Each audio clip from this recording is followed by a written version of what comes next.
आपण बनवूया अंडा खेमा. तर चला आता पहिला आपण गॅस चालू करून घेऊया. कढई घेऊन घेतलेली आहे, होऊ द्या तिला गरम. आपण याला तेल टाकून घेऊया. अद्रक लसणाची पेस्ट टाकून द्यायची. आता आपण हलवून घेऊया. आपली कांदा टमॅटोची पेस्ट केलेली सोडून द्यायची.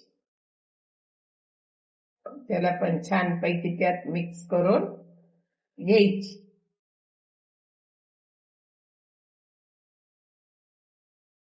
आता त्याला आपण चांगलं भाजून घेऊया. थोडीशी हळद ह्याला आपण वरन सोडून द्यायची.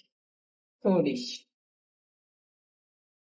जिरी पावडर थोडीशी टाकून घ्यायची.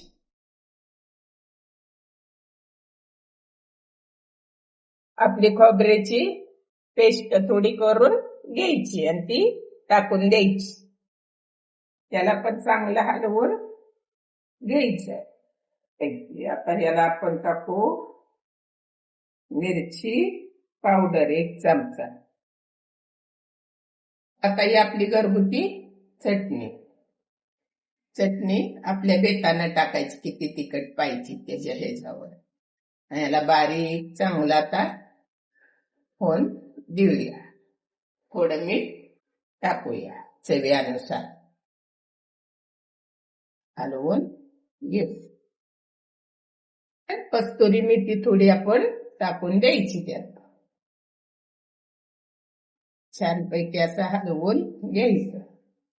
ह्यातच आता दही टाकून द्यायचं. ती पण हलवून घ्यायचं छानपैकी.